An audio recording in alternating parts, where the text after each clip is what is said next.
నమస్తే.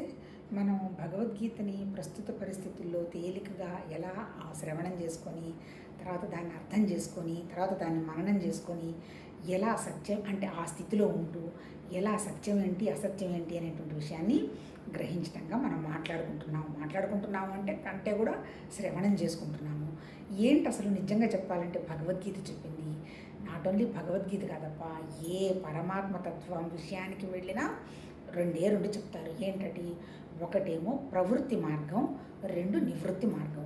ప్రవృత్తి మార్గం అంటే ఏంటి? కర్మ, భక్తి. నివృత్తి మార్గం అంటే ఏంటి? జ్ఞానం. అల్టిమేట్ ఏంటి? మన దగ్గర ఉన్నవి ఈ మూడేగా. ఏమున్నాయి మన దగ్గర? శరీరం ఉంది, శరీరం ద్వారా పనిచేస్తాము. లోపల శరీరం ద్వారా పనిచేయడానికి మన దగ్గర ఏముండాలి? ప్రాణశక్తి ఉండాలి. ఈ ప్రాణశక్తి అసలు ఎందుకు మనం పనిచేస్తున్నాము అనేటువంటి విషయంగా మనం ఒక ఐడియా ఉండాలి. ఐడియా అంటే పని మీద ఐడియా ఉండాలి. ఆ పని చేస్తే మనకేం వస్తుంది అనేటువంటి లాభంగా ఉండాలి. అది భౌతికం అనండి, ఆధ్యాత్మికం అనండి. ఇప్పుడు ఈ జ్ఞానాన్ని ఏమన్నాడు? నివృత్తి మార్గం అన్నాడు.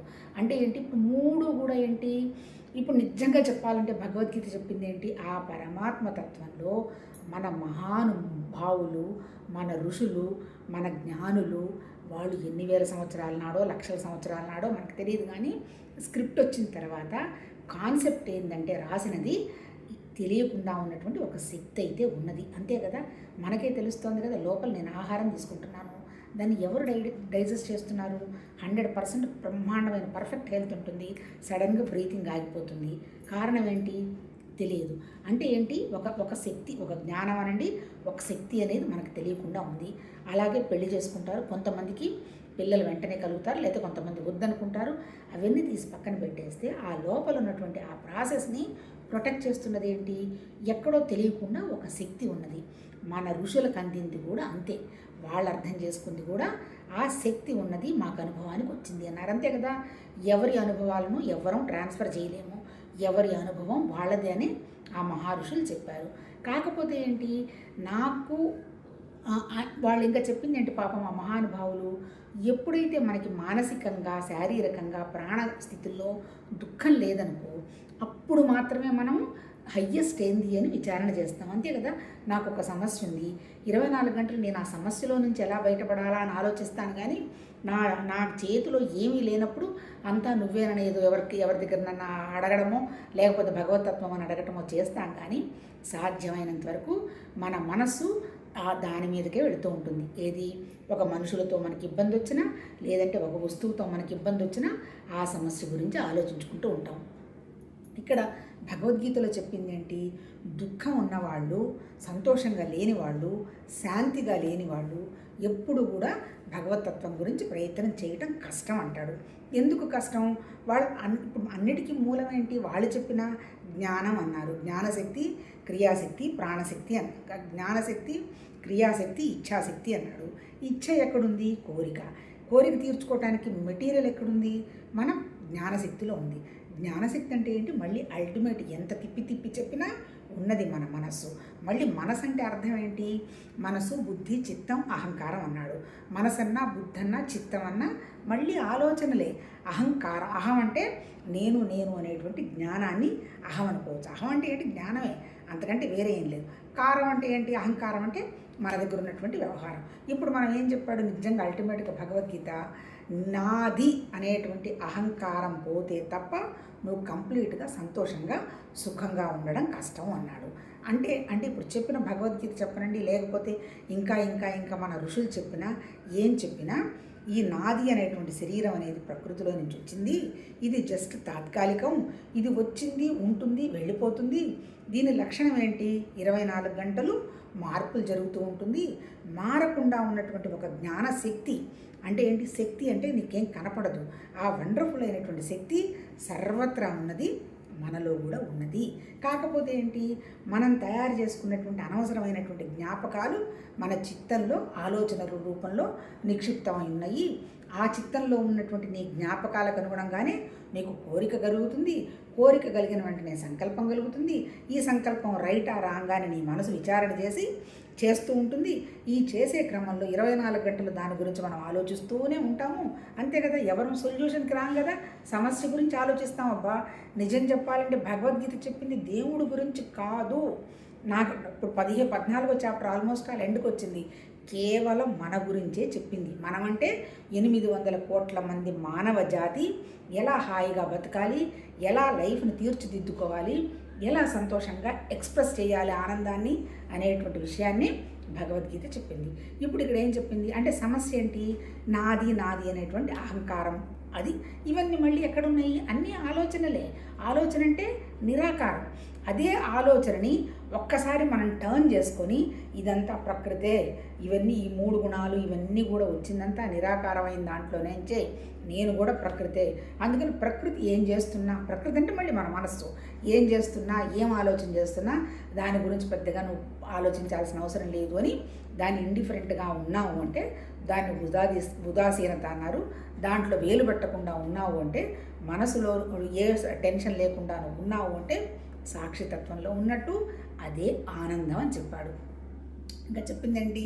బ్రహ్మానందం అన్నాడు, పరమానందం అన్నాడు, ఆ తర్వాత ఆత్మానందం అన్నాడు, తర్వాత ఇంకోటి ఏంటి ప్రాణాత్మ అన్నాడు, జీవాత్మ అన్నాడు, ఆ తర్వాత ఇవన్నీ కూడా మళ్ళీ ఇంకోటి ప్రత్యేగాత్మ అన్నాడు. ఇవన్నీ కూడా నిజం చెప్పాలంటేనబ్బా మాటలు పదాలే. ఆ మహానుభావులు సృష్టించినటువంటి ఆ పదజాలానికి చాలా సంతోషపడచ్చు. ఎందుకు నిన్నేదో ఒక టాక్ వింటుంటే ఉన్నాను. సృష్టి ఎట్లా వ్యక్తమైంది అంటే దానికి ఏం చెప్తున్నాడు? స్వయంభూ అన్నాడు. స్వయంభూ అంటే ఏంటి అంటే ఒక్కొక్కళ్ళది ఒక్కో సిద్ధాంతం. నిజం చెప్పాలంటే నిరాకారమైనటువంటి ఒక శక్తి అయితే ఉంది కదా, దాంట్లో నుంచి సృష్టి వ్యక్తమైతే ఆయనకి తర్వాత ఏదో ఆయన బొడ్డులో నుంచి ఏదో వస్తే దానికి ఏదో పేరు చెప్పాడు. ఒక నాభి అనేవాడికి 2 పిల్లలు పుట్టారట. ఎవరు? ఒకళ్ళు క్షేమం, ఒకళ్ళు లాభం అట. ఇప్పుడు చూడండి, మనం ఎక్కడికన్నా ఎవరైనా పోతారనుకోండి, క్షేమంగా వెళ్ళి లాభంగా రాయన అంటారు. ఈ 2 పదాలు ఎప్పుడు ఎన్ని వేల సంవత్సరాల నాడు ఆ మహానుభావులు సృష్టించారు అంటే సృష్టిలో నుంచి వచ్చిన తర్వాత లాభం క్షేమం అనమాట. అంటే క్షేమం అంటే ఎట్లా అంటే లాభం అంటే ఎక్కడ? మనం ఆనందంగా ఉండడమే లాభం, అంతకంటే ఇంకేం లేదుగా. ఏదైనా పనికి పోతున్నాము, ఆ పని పూర్తి చేసుకొని రావాలి, సక్సెస్ఫుల్గా చేసుకొని రావాలి అంటే నీట్గా అంటే క్షేమంగా ఇంటికి రావాలి. వచ్చి నాకు సరిగా జరగలేదు అంటే దుఃఖంలో ఉంటాం. లాభం వచ్చింది లేదంటే మనం అనుకున్నది అయింది, ఆనందంగా ఉంటాం. ఇప్పుడు భగవద్గీత చెప్పింది ఏంటి? నిన్ను నువ్వు ఆనందంగా తీర్చిదిద్దుకొని నీలో ఉన్నటువంటి దుఃఖాన్ని పోగొట్టుకుంటే నువ్వు ఎప్పుడైతే దుఃఖం లేదో నువ్వు ఎలా ఉంటావు? సమస్థితిలో సంతోషంగా ఉంటావు. అప్పుడు నువ్వు సంతోషంగా ఉన్నవాళ్ళు పక్కన ఏమన్నా చూసినా ఎలా చూస్తారు? సంతోషమే చూస్తారు. సంతోషం చూస్తారు అంటే ఒకవేళ దుఃఖం అంటే వాళ్ళని ఏమన్నా ఇబ్బంది పెట్టకుండా ఉందామని చూస్తారు. అంటే ఏంటి? ఎక్కడ కూడా నీకు అర్థం చేసుకోవడంలో ఆపోజిట్గా అర్థం చేసుకోలేము. ఇప్పుడు నిజం చెప్పాలంటే ఈ పర్సనాలిటీలో మనవన్నీ కూడా పర్సనాలిటీ లేదు. పర్సనాలిటీ ఏంది అంటే ఏంటి? నాది అనేటువంటి ఒక మాస్క్. ఈ మాస్క్ లోపల ఏమున్నది? నాకు ఒక భగవతత్వం ఉన్నది. మరి ఈ భగవతత్వాన్ని మర్చిపోయి ఈ మాస్కే నా క్యారెక్టర్ అయి కూర్చుంది. ఎప్పుడైతే ఈ క్యారెక్టర్ అయిందో అది నా డెస్టినీ డిసైడ్ చేస్తుంది. విధి, వాడి కర్మ, వాడి గీత, వాడి రాత అంటారు కదా. ఈ విధికి, కర్మకి, గీతకి ఏమీ చెప్పలే. నీ ఆలోచనను నువ్వు పరిపూర్ణంగా చేసుకున్నావు అంటే గీత లేదు, రాత లేదు, కర్మ లేదని భగవద్గీత చెప్పాడబ్బా. చక్కగా అర్థం చేసుకుంటే నిజం చెప్పాలంటే ఎట్లా మన కర్మ, గీత, రాత అయింది? మన చిత్తంలో మన జ్ఞాపకాలు ఉన్నాయి కదా, ఆ ఆలోచన పెడతాం. ఈ ఆలోచన పెట్టిన తర్వాత ఏం చేస్తాము? పెట్టి ఊరుకోం కదా ఆలోచనని. దాన్ని ఏం చేస్తాము? దాని గురించి ఎలా చేయాలా పని, ఎలా చేయాలా అని ఆలోచిస్తాము. ఆ ఆలోచన కొన్నాళ్ళకు ఒక పనిలాగా రూపుదిద్దుకుంటుంది, అంతే కదా. ఈ పని ఏమవుతుంది? ఆ పని చేయడం అలవాటైన తర్వాత ఆ పనిని హ్యాబిట్గా మార్చేసుకుంటాం, అంతే కదా. ఆ పని చేయకుండా ఉండలేము. ఆ హ్యాబిట్ ఏమైపోతుంది చివరికి? అదే మన క్యారెక్టర్ అవుతుంది. ఈ క్యారెక్టరే మన డెస్టినీ, అంతే తప్ప డెస్టినీ అనేది ఎక్కడా లేదు. మన ఆలోచన మార్చుకుంటే మన డెస్టినీలో నుంచి వితిన్ సెకండ్స్ బయటపడచ్చని భగవద్గీత చెప్పింది. ఇంకా ఏం చెప్పాడో తెలుసా? నీకు జ్ఞానం గనక వస్తే నీకు కర్మ లేదు, ప్రారంధం లేదు, సత్వం ఏమీ లేదు, అసలు నీకు జనన మరణాలు లేవంటాడు. ఎందుకు జనన మరణాలు లేవు? ఇదంతా ప్రకృతి ఉంటుంది, వెళ్ళిపోతుంది అనేటువంటి మానసిక స్థితి ఆనందంగా ఉన్నప్పుడు పోతే ఏమన్నా పోయేది శరీరమేగా, లోపల ఉండేటువంటి జ్ఞానం ఎక్కడికి పోదు కదా. అప్పుడు ఇంక పుట్టడం ఏంటి, మరణం ఏంటి అనేటువంటి ఎక్స్ట్రీమ్ స్థితిలో నువ్వు ఎంత హ్యాపీగా మనం ఉండొచ్చు అనేటువంటి విషయాన్ని నిజం చెప్పాలంటే భగవద్గీత చెప్పిందబ్బా. ఇప్పుడు మనం చేయాల్సింది ఏంటి? ఇక్కడ మన ఆలోచనను మార్చుకోవాలి. వస్తున్నాయి కదా జ్ఞాపకాలు పెట్టాము, అది అందుకని దాన్ని బేస్ చేసుకునే జన్మ పునర్జన్మ అన్నారు. నిజంగా భగవద్గీతలో ఎక్కడ పెద్దగా దాని గురించి అంత వివరం ఇయ్యలే. కాకపోతే ఏంటంటే నువ్వు వస్తావు పోతావు, నేను వస్తాను పోతాను, కాకపోతే నాది నాకు తెలుసు, నీకు తెలియదు, నీకు నాకు తేడా లేదు. నిజంగా జ్ఞాని అయినవాడు పోయినవాడి గురించి దుఃఖపడడు, ఉన్నవాడి గురించి బాధపడడు, అన్నాడు. ఎందుకు ఇదంతా ప్రకృతి గురించి ఏడవడానికి బాధపడటానికి ఏముంది, లోపల ఉన్నటువంటి నిరాకారమైనటువంటి స్థితి జ్ఞానం మారదు అని భగవద్గీత చెప్పి మనం ఎలా మౌలు చేసుకోవాలనే దాంట్లో ప్రవృత్తి మార్గంలో కర్మ చెప్పాడప్ప. ఏంటి కర్మ? ఏ పని చేసినా పరమాత్మతత్వం కోసం అని చెయ్యి. అల్టిమేట్ ఏంటంటే నువ్వు దాన్ని ఏమి ఆశించకపోతే నీ మనసు హ్యాపీగా ఉంటుంది అంటాడు. అంటే ఆధ్యాత్మిక సాధన అంటే ఏంటి? మన మనసు మీద మనం పని చేసుకోవటం, అంతకంటే ఇంకేం లేదు. మన మనసు మీద ఎప్పుడైతే మనం పని చేసుకుంటామో, మన మనసు ఎప్పుడైతే నిశ్చలంగా ఉంటుందో, అనవసరపు సంకల్పాలు వికల్పాలు పెట్టదో, ఒకవేళ సంకల్పం వచ్చినా ఇది నీకు అవసరం లేదు అనేటువంటి విషయంగా బుద్ధికి వివేకం వైరాగ్యం ఉంటుంది. కాబట్టి కరెక్ట్గా సజెస్ట్ చేస్తుంది. ఎప్పుడైతే ఒక పనిని మనం రిపీటెడ్గా చెయ్యమో ఆ పని వెళ్ళిపోతుంది. ఇంకా సంస్కారాలు ఏర్పడవు. అంటే ఏంటి, ఒకసారి చేస్తే పర్వాలా, మళ్ళీ దాన్ని మాటిమాటికి వెళ్ళాము అంటే దాంట్లో మన ముద్రలు ఏర్పడి ఒక ప్రాబ్లంలో నుంచి కూరుకుంటూ పోతాం. నిజంగా కొన్ని సీరియల్స్ ఏవో అవి హిందీ వాళ్ళ ఏదో నిన్న ఒకటి చూడటం జరిగింది.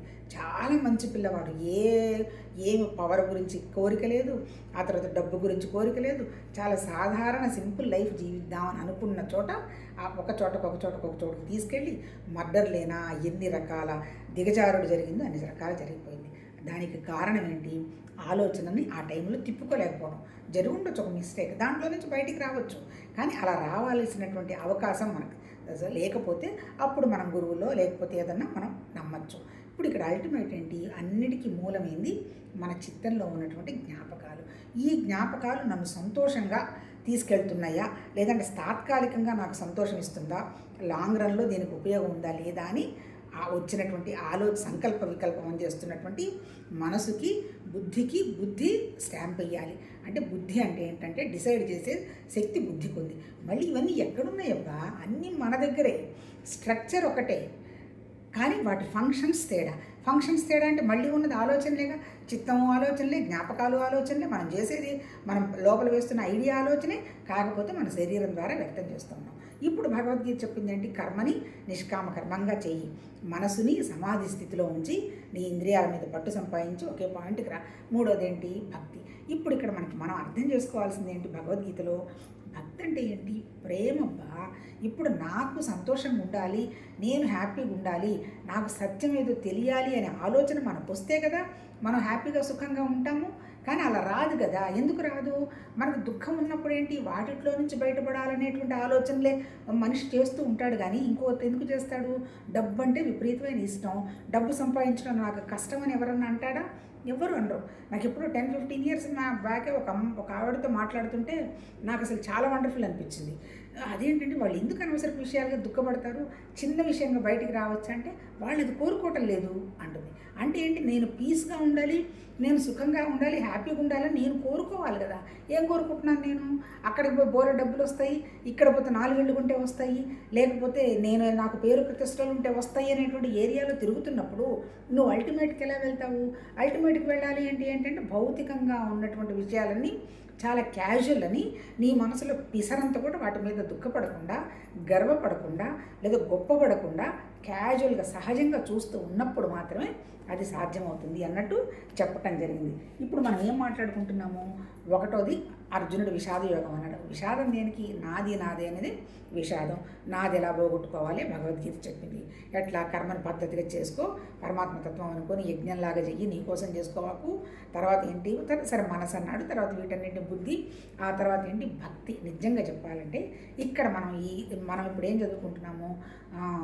ఏంటి? గుణత్రయ విభాగ యోగం ఆల్మోస్ట్ ఆల్ ఎండ్కి వచ్చాం. 1 నుంచి 12 వరకు కర్మ, భక్తి ఇవన్నీ చెప్పటం జరిగింది. 13 నుంచి 18 వరకు జ్ఞానం గురించి మాట్లాడుకుంటున్నాం. జ్ఞానంలో ఏం చెప్పాడు? క్షేత్రజ్ఞ విభాగం అనేది చాప్టర్ 13. ఏంటి క్షేత్రం అంటే? పంచభూతాలే మనకు ఆధారం. మన కంటికి కనపడుతున్నది ఏంటి? మన పంచభూతాలు కనపడుతున్నాయి, నేల, నీళ్లు, అగ్ని, వాయువు, ఆకాశం. దాంతోపాటు మన మనసు, మన బుద్ధి, అహంకారం కనపడుతున్నాయి. వాటికి మన తర్వాత కోరికలు కనపడుతున్నాయి, వాటికి అనుగుణంగా ఆలోచనలు వస్తున్నాయి, ఆ ఆలోచనలకు అనుగుణంగా పనిచేయాలని చూస్తున్నాము. ఇదే మన క్షేత్రం. అల్టిమేట్ ఏంటి? మన క్షేత్రం లక్షణం సుఖం, దుఃఖం, ఆ తర్వాత స్థూలం, చైతన్యం, ఇన్ని రకాల కలగాపులగాలుగా ఉన్నటువంటి జీవ చైతన్యం మన క్షేత్రం. ఈ జీవ చైతన్యమే ఇంకా చెప్పాలంటే ఏంటి, ఈ జీవ చైతన్యంలోనూ ప్లస్ ప్రకృతిలోనూ ఉన్నది ఒకే రకమైనటువంటి నిరాకారమైనటువంటి శక్తి. అక్కడ ఏ ఆలోచన లేదు, ఆ తర్వాత ఏ రూపం లేదు, ఏ నామం లేదు, అది అఖండమైనది. మరి కాకపోతే మనం ఏం చేసుకున్నాము, మన మనసుతోటి మనం చెప్పానుగా మన జ్ఞాపకాలన్నీ పెట్టుకొని వాటికి అనుగుణంగా ఆలోచనలు చేసుకుంటూ మనం తీవ్రంగా నాది శరీరం తప్ప ఇంకోటి ఏమీ లేదు, నేను నా శరీరం, నా కష్టాలు, నా సుఖాలు, నా ఇష్టాలు విషయంగా కూరుకొని పోయినాం. మరి ఇవన్నీ మానేయాలా అండి? హిమాలయాలకు వెళ్ళాలి? ఏం వెళ్ళమనిలే. సమస్థితిలో ఉంటూ నీ మనసు టెన్షన్ ఎక్కడ పడుతుంది అనేటువంటి విషయాన్ని నువ్వు గుర్తించు.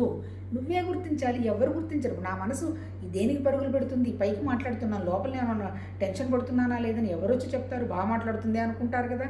అంటే నా మనసుకు నాకే తెలుస్తుంది. ఆ చెప్పేటువంటి విషయాలనే వీటిని ఏమన్నారు, త్రిగుణాత్మకం అన్నాడు. త్రిగుణాత్మకం అంటే ఏంటి? ఆ నిరాకారమైనటువంటి భగవతత్వంలో నుంచి వ్యక్తమైంది ప్రకృతి.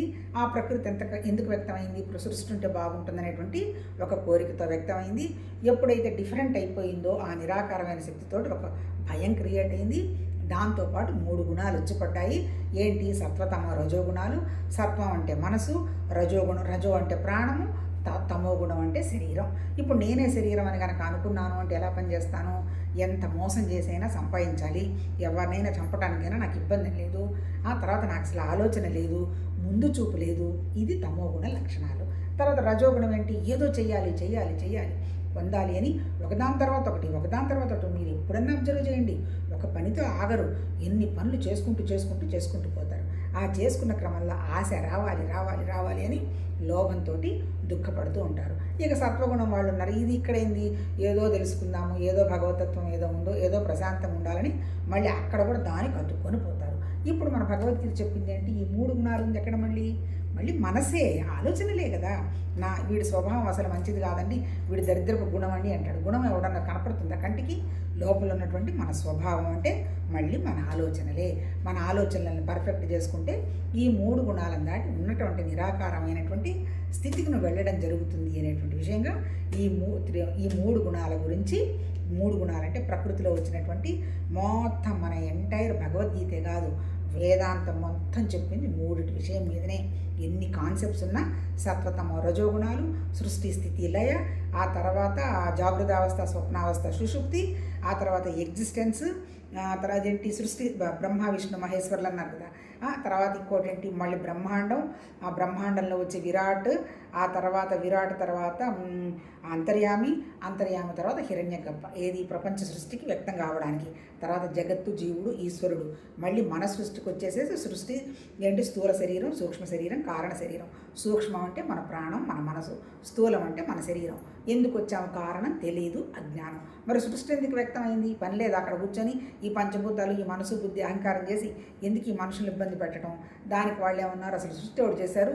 సృష్టి ఉందని నువ్వు అనుకుంటున్నావు, అసలు సృష్టి జరగలేదు, ఇదంతా మాయ.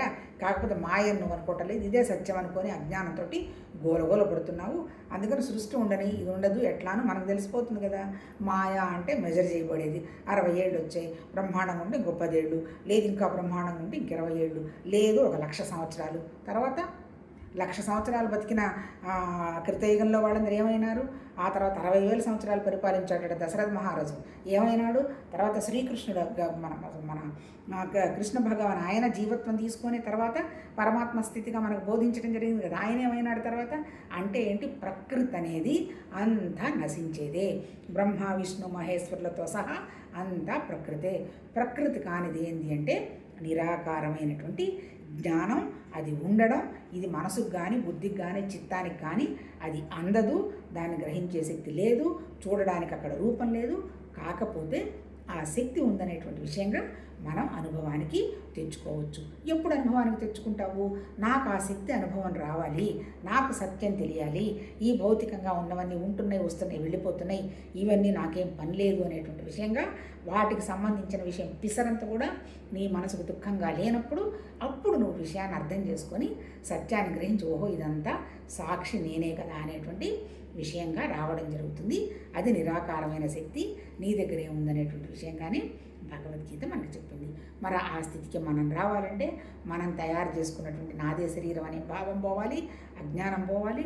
ఆ తర్వాత మనసు చేస్తున్నటువంటి గిమ్మిక్స్ అన్ని కనిపెట్టాలి. అంటే అంత ఎరుకలో ఉండాలి, అవేర్గా ఉండాలి. అనవసరం ఆలోచన వచ్చింది, పోదామని అనిపించింది, అది నీకు అవసరం లేదు, నీకు చాలా ఉన్నాయి, ఇప్పుడు నీకు వెళ్ళి నీ ఎనర్జీని వేస్ట్ చేసుకోవాలా, హాయిగా అదిగో టీవీ చూసుకో లేదా పుస్తకం చదువుకో, వద్దు అని లోపల ఉన్నటువంటి నీ లోపల ఉన్నటువంటి ఒక జ్ఞానం నీకు సజెస్ట్ చేస్తుంది. మరి ఆ జ్ఞానం చెప్పినటువంటి స్థితి నువ్వు వినాలి అంటే అందరూ అంటారు కదా, నీ హృదయాన్ని విను, నీ హృదయాన్ని విను.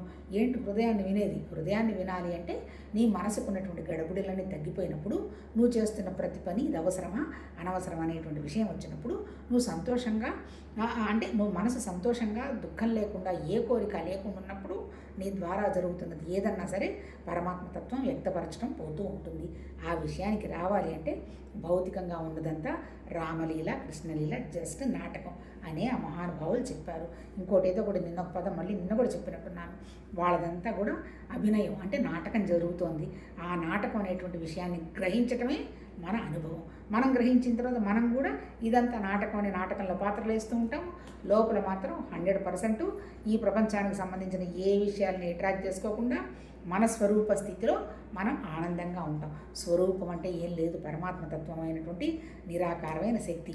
ఆత్మ అనేది ఒకటే, సమస్యలన్నీ అనాత్మకి. ఆత్మ అంటే జ్ఞానం, నిరాకారం, శక్తి. తర్వాత సామాన్యం, దానికి ఏ విశేషాలు లేవు, అది కూడా భగవతత్వమే. కాకపోతే ఇవన్నీ పేర్లు. అల్టిమేట్ ఏంటి? ఉన్నదంతా వ్యాపించున్నదంతా, సర్వత్రా వ్యాపించిందంతా జ్ఞానశక్తి. జ్ఞానం అంటే సత్, అంటే పరమాత్మతత్వ శక్తి. మళ్ళీ పరమాత్మతత్వ శక్తి తెలియడం రెండు ఒకటే.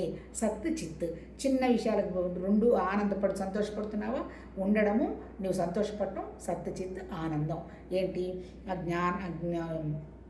ఏంటి వాటిని ఏమంటాను, నేను మాట్లాడుకున్నాను కదా, ఆ క్రియ పనిచేయటము, ఇచ్చా కోరిక కోసం చేయటము, శరీరం ద్వారా వ్యక్తం అవడం ఆనందం. అంటే ఏంటి? కాకపోతే ఏంటి, ఇదంతా లిమిటెడే కదా అన్నప్పుడు మన ఎనర్జీని దాని మీద పెట్టకుండా, రియాక్ట్ అవ్వకుండా, టెన్షన్ పడకుండా సహజంగా కనుక మనం ఉన్నాము అంటే పరమాత్మతత్వంలోనే ఉన్నట్టు అనేటువంటి విషయంగా చెప్పటం జరిగింది. నిన్న చదివాం కదా, ఏంటి సత్వగుణ లక్షణాలు, తమోగుణ లక్షణాలు, రజోగుణ లక్షణాలు, వాటిని దాటాలి. ఆ తర్వాత సత్వగుణం, తమోగుణం, రజోగుణం ఈ స్థితులు దాటినటువంటి జీవన్ముక్త స్థితిలో ఉన్నటువంటి మనిషి ఎలా ఉంటాడు అని నిన్న చదువుకున్నాం. ఏమని చదివాం నిన్న? వాళ్ళు ఎలాంటి వాటికి పొంగరు, ఆ తర్వాత దుఃఖం అనేది పడరు, సంతోషానికి, దుఃఖానికి, బాధకి అన్ని సమంగా చూస్తారు. ఏంటి? స్థితప్రజ్ఞత ఉన్నటువంటి స్థితి లాంటి లక్షణాలే ఉంటాయి. ఎందుకు? ఏ గుణాలే గుణం వల్ల జరుగుతున్నది అనేటువంటి విషయం గ్రహిస్తాడు. అన్నిటికీ మూలం మన మనసుకు వస్తున్న ఆలోచనలే అంటాడు. ఎప్పుడైతే మనసుకున్న ఆలోచనల మీద ఎరుకొచ్చిందో, ఓహో ఇది సహజము, ఆకలేసింది, రజోగుణం, ప్రాణానికి ఆహారం ఇవ్వాలి, ఓ సహజమని పోతాడు. అట్లాగే ఇంకోటి ఏంటి, అటు పరిగెడదాం ఇటు పరిగెడదామని శరీరం తమోగుణం అనిపించింది, ఓహో ఇది సహజమే అనుకుంటాడు. అలాగే మనసు రకరకాల ఆలోచనలు చేస్తుంది. కాసేపు మంచి ఆలోచన ఉంటుంది, కాసేపు నెగటివ్ ఆలోచన వస్తుంది, కాసేపు లో అయిపోతాం, కాసేపు హై అయిపోతాం. అయినా సరే టెన్షన్ పడాల్సిన అవసరం లేదు. ఇవన్నీ కూడా మనసు చేస్తున్న నాటకాలు. ఒక 5 నిమిషాలు దాంట్లో నుంచి బయటకు వచ్చి ఏ పుస్తకమో చదువుకోనో లేకపోతే అట్లా నడుచుకుంటూ కనుక ఏడితేనో మన శక్తి మనకు వస్తుంది అనేటువంటి విషయం గ్రహించినప్పుడు ఈ 3 గుణాలు ఏం చేసినా కానీ డిస్టర్బ్ అవ్వడు అని నిర్ణయం చెప్పాడు. తర్వాత మనసు చేస్తున్నది అనుకుంటాడు తప్ప ఎక్కడ వ్యవహారం ఇవ్వకుండా ఉంటాడు. అటువంటి వాడు ఎలా ఉంటాడు? బయట ప్రపంచంలో నడుస్తున్న ఆ సచ్చిదానంద పరమాత్మ తత్వశక్తి నా దగ్గర కూడా ఉందని ఆ భావంలో ఉంటూ బయట వ్యవహారం అంతా కూడా జరుగుతుంది నాకు అని ఉంటాడు అన్నట్టు నిన్న చదువుకున్నాము. ఆ తర్వాత ఇంకేంటి నిన్న చదువుకున్నది? తర్వాత లాస్ట్ 2 ఉన్నాయి, 3 చదువుదాం. చూడండి 24. త్రిగుణాతీతుడు సస్వరూపమునందే నిరంతరము స్థితిలో ఇండును, సుఖదుఖాలను సమానంగా చూసును, మట్టి రాయి బంగారాలయందు సమభావమునే కలిగి ఉండును. అనగా ఆ 3 ఎందును గ్రాహ్యభావాలను కలిగి ఉండడు. అతడే ధీరుడైన జ్ఞాని. ప్రియాప్రియాలకు కానీ నిందాస్థితులకు కానీ తొణకడు. అనగా 2 ఎందును సమస్థితిలోనూ ఉండును. ఇప్పుడు ఇక్కడ చెప్పింది ఏంటి? ప్రపంచంలో నాకు ఏదన్నా కావాలనేటువంటి ఒక కోరిక ఉన్నదనుకోండి, అందుకని ఆ కోరికకి నేను ఏది విలువిస్తే దానికి విలువిస్తాను. నిన్నేదో ఒక మ్యాటర్ కూడా తమాషగా నిజమే అని అనిపించింది. ఇప్పుడు ఏదో ఒక రైల్వే స్టేషన్లోనో ఎక్కడోనో ఒక కోహినూరు వజ్రం ఏదో తీసుకొచ్చి, ఇదిగోనండి ఇది 100 కోట్లు 200 కోట్లు అంటే ఎవడని అట్లా పక్కన చూస్తాడా? ₹1 ఇస్తావా, పావలాకి ఇస్తావా, ఇది ఇంట్లో ఒక పీసు లాగా పెట్టుకుందాం అంటాడు. వాల్యూ తెలియదు కదా, అంటే అది ఆ వస్తువు విలువ కాదు, అమ్ముతున్న ఏరియా. అలాగే ఇంకొక పెద్ద ఒక షోరూంలో పెట్టి ఇది ఇన్ని వందల కోట్లు అన్నాడు అనుకోండి, ఓహో ఇన్ని వందల కోట్లు ఉండుండొచ్చు అని అనుకొని కొంటాడు. అంటే అక్కడ ఏముంది అర్థం, వస్తువులో ఉందా, వస్తువులో ఉన్నది, వస్తువులో అంటే ఐ మీన్ ఎట్లా అంటే ఏంటి, మనం వస్తువులో కంటే కూడా మనం ఒక విలువగా ఒక చోటకు పోయి కొనుక్కుందాం అనుకున్నప్పుడు అక్కడ మనం విలువ ఇస్తాం. ఇప్పుడు ఇక్కడ నేను చెప్పదలుచుకున్నది ఏంటి, ప్రపంచ విషయాల్లో నువ్వు అసలు విలువే ఇవ్వు అనుకో, దానికి ఇప్పుడు నీకు వస్తువు ఉంటే ఎంత, లేకపోతే ఎంత, ఎవరన్నా నిన్ను ప్రేమగా చూస్తే ఎంత, ప్రేమగా చూడకపోతే ఎంత, నిన్ను ఎవరన్నా విమర్శిస్తే ఎంత, విమర్శించకపోతే ఎంత, లేదంటే గౌరవం ఇస్తే ఎంత, గౌరవం ఇవ్వకపోతే ఎంత, ఎందుకు ఇదంతా ఒక డ్రామా. ఈ డ్రామాలో కాసేపు బ్రహ్మాండంగా అసలే వీళ్ళంత గొప్పవాళ్ళు లేరంటారు, మనం ఏదైనా ఉపయోగం చేస్తే మళ్ళీ వచ్చి వీళ్ళంత దరిద్రమైన వాళ్ళు లేరు అంటారు. అందుకని ఏంటి, ఎవరికైతే నీకు ఇవి గుణాల వల్లనే వాళ్ళు అలా ప్రవర్తిస్తున్నారు, మన గుణాలు కూడా వాటికి రియాక్ట్ కాకుండా ఉండాలి అనేటువంటి విషయం అవగాహనకు వచ్చినప్పుడు వాటిని పట్టించుకోడు అంటాడు. మరి పట్టించుకోకుండా ఉదాసీనంగా ఉండాలి అంటే ఈ ప్రపంచం మీద మనకు కొంత వ్యామోహం తగ్గాలి. వ్యామోహం తగ్గనంత కాలం అదేంటి ఇదేంటి అనేటువంటి విశేషాలకు పోతూ ఉన్నాం. విశేషాలకు పోయినంతకాలం మనం సామాన్య స్థితిలో ఉండడం కష్టం, అది చెప్తున్నాడు. ఈ గుణాలు దాటిన వాడికి ఏంటి విషయం అర్థమైంది కదా, గుణాలే గుణంతో ప్రవర్తిస్తున్నాయి, కానీ నేను గుణం కాదు, నేను సత్వగుణం కాదు, తమోగుణం కాదు, రజోగుణం కాదు, నేను స్వరూపం, నేనే ఆత్మ, నేనే జ్ఞానం, నేనే భగవతత్వం అనేటువంటి విషయం గ్రహించినప్పుడు దేనికి తొణకకుండా ఉంటాడు అని చెప్తున్నాడు. తర్వాత ఇంకేమంటున్నాడు, మానవులందును మిత్రుల ఎందును శత్రువుల ఎందును సమభావంతో ప్రవర్తించుచుండును, విద్యుక్త ధర్మాలను ఆచరించుచు కర్తృభావము లేనివాడును అయినవాడు త్రిగుణాతీతుడు.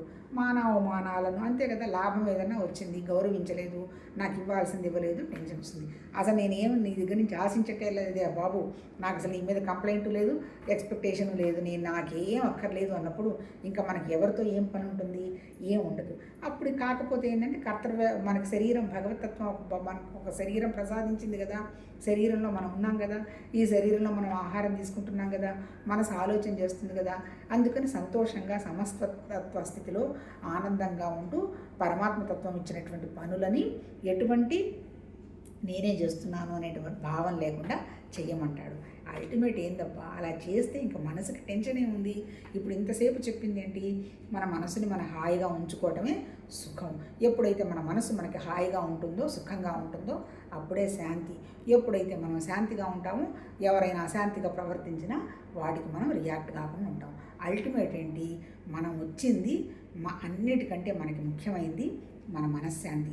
₹1,00,00,000 అక్కడ పెట్టి మనశ్శాంతి అక్కడ పెడితే నాకు ₹1,00,00,000 అవసరం లేదు, నా మనశ్శాంతి కావాలన్నప్పుడు నీకు మానసిక శక్తి పెరిగి భౌతిక విషయాల్లో నీకు ఇంట్రెస్ట్ తగ్గటం అంటే మళ్ళీ ఏంటి టెన్షన్ తగ్గి ఆ తర్వాత నీ ప్రాణశక్తి ఎప్పుడైతే పెరుగుతుందో ఆటోమేటిక్ ప్రాణము మనస్సు 3 శరీరం అలైన్మెంట్లో ఉన్నప్పుడు మనం మాట్లాడిన మాట అయినా ఏ కోరిక ఉన్నా ఇండైరెక్ట్గా అనుకోవడమే తప్ప పరిపూర్ణమైన జ్ఞానం వస్తే పరిపూర్ణ స్థితిలో ఉంటారు. పరిపూర్ణమైనటువంటి శక్తి వచ్చినప్పుడు నువ్వు చిన్న వాటికి ఎవరు వెళ్ళరు, పరిపూర్ణమైనటువంటివే కావాలనుకుంటారు. నువ్వు అనుకున్నది తడవు, ఎందుకంటే నువ్వే పరమాత్మ తత్వం కాబట్టి అవి జరిగిపోతాయి అన్నమాట. అల్టిమేట్ అనుకున్నది జరుగుతుంది అంటే ఏంటి, ఆ స్థితికి మన మనస్సుని తీసుకురావాలి, అదే ప్రాక్టీస్. ఆ తర్వాత ఏంది, అప్పుడు ఇతనికి శత్రువులు మిత్రులు ఏమి ఉండదు కదా. మిత్రులు అంటే ఎవరు, వాడు ఏదైనా మనకు మంచి చేశారు, మనని పొగిడారు, మనకు గొప్పవాళ్ళు, మన ఏదైనా విమర్శించారు, వాళ్ళు చెడ్డవాళ్ళు, మనకి వాళ్ళ పొగడ్తల వల్ల లాభం వల్ల నష్టం లేదన్నప్పుడు ఏం పట్టించుకోము. కాబట్టి మనకిచ్చిన పనులు పరమాత్మ తత్వంగా జరుగుకుంటూ పోతాయి కాబట్టి మన మనసు నిశ్చలంగా ఉంటుంది. ఆటోమేటిక్గా 3 గుణాలు ఏం చేస్తున్నాయి అని మనం గ్రహించగలుగుతాము. తర్వాత ఇంకేమైనా అనన్యమైన భక్తి యోగం ద్వారా నన్నే నిరంతరం భజించువాడును, ఈ 3 గుణాలకు పూర్తిగా అతీతుడైన వాడును ఒక పురుషుడు సచ్చిదానంద ఘన బ్రహ్మ ప్రాప్తికి అడుగుడను. ఇది వండర్ఫుల్ అబ్బా.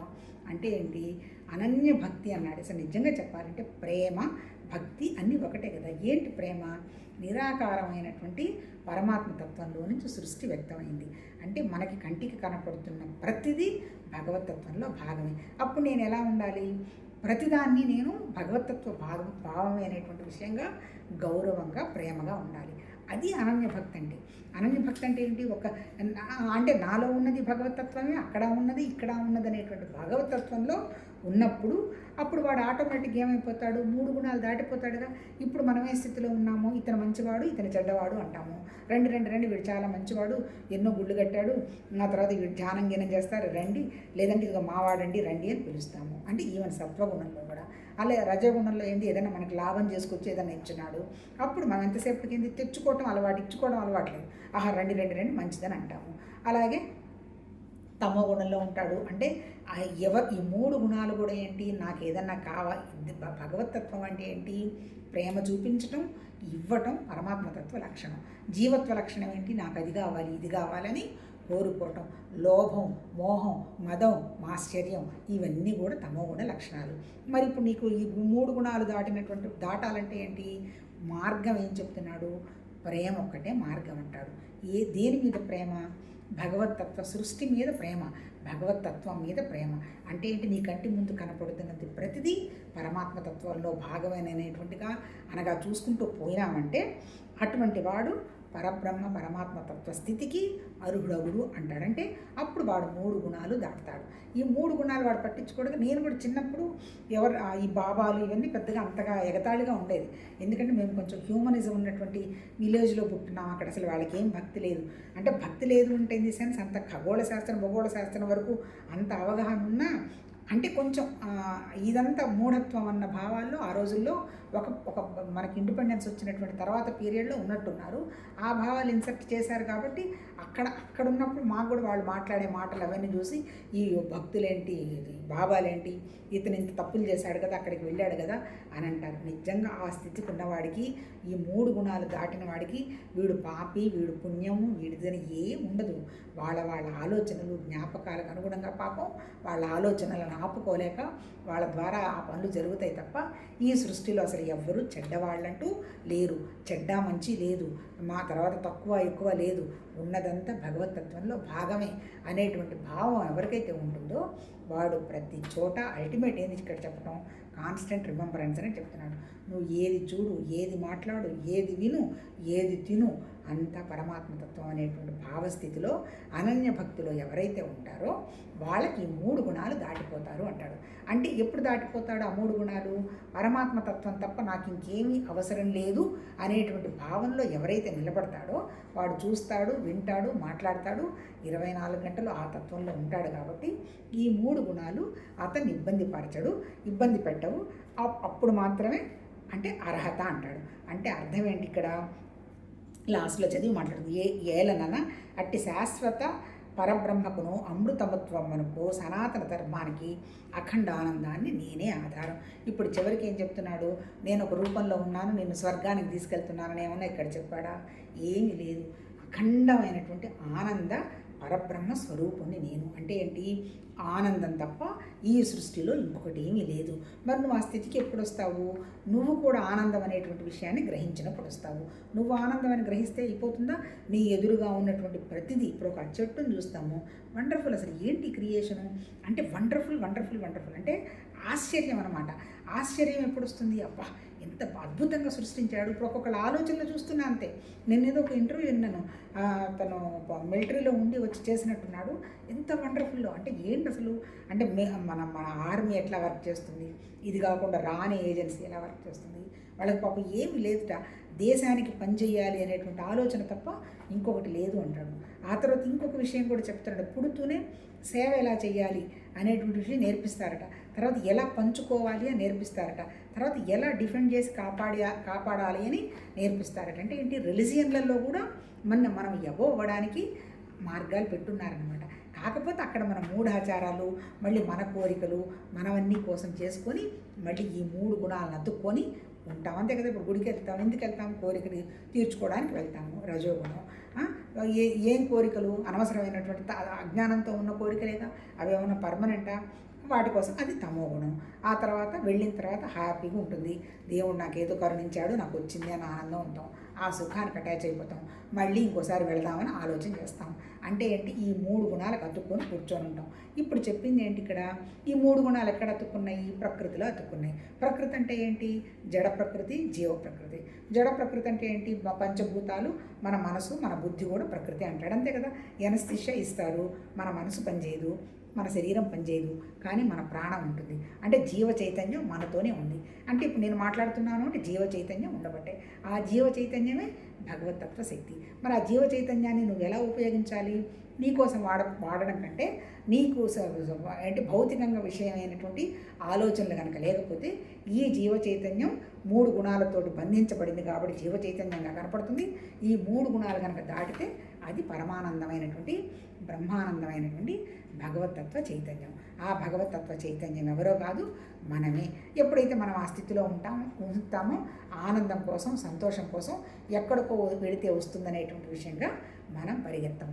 మనమే ఆనందం, మనమే బ్రహ్మానంద స్వరూపులం, మనమే పరమాత్మతత్వం అనేటువంటి అవగాహన పెట్టుకొని ఈ మరి జీవం ఉన్నంత వరకు ప్రాణం ఉంటుంది, మనసు ఉంటుంది. కానీ ఇవన్నీ కూడా ప్రకృతే కదా, ఇదంతా కూడా మనసు చేస్తున్న పని. ఈ 3 గుణాలకు సంబంధించినవే కాబట్టి ఎక్కడ రియాక్ట్ అవ్వకుండా, రెస్పాండ్ అవ్వకుండా హాయిగా తనలో తనుంటూ భగవతత్వంగా అన్ని పనులు చేసుకుంటూ పోవడం జరుగుతుంది అనేటువంటి విషయంగా వీటన్నిటికీ ఆధారం ఎవరు? మళ్ళీ నా నిరాకారమైనటువంటి జ్ఞానశక్తి ఏమో అన్నాడు. కానీ మళ్ళీ నాకు ఒక నామం ఉంది, రూపం ఉంది, ఒక గుడి ఉంది, ఒకటి అని ఏమీ చెప్పలేం. ఎప్పుడు వస్తుంది నీకు ఆ స్థితి అంటే నువ్వు 3 గుణాలు దాటాలంటే నీ మనసు మీద నువ్వు పనిచేసుకొని ఇదంతా ప్రకృతే కదా అని గ్రహించినప్పుడు మనసు నిశ్చలంగా ఆనందంగా ఉంటుంది అని చెప్పాడు. ఈరోజు అయిపోయింది. రేపు 15 మాట్లాడుకుందాం. నమస్తే.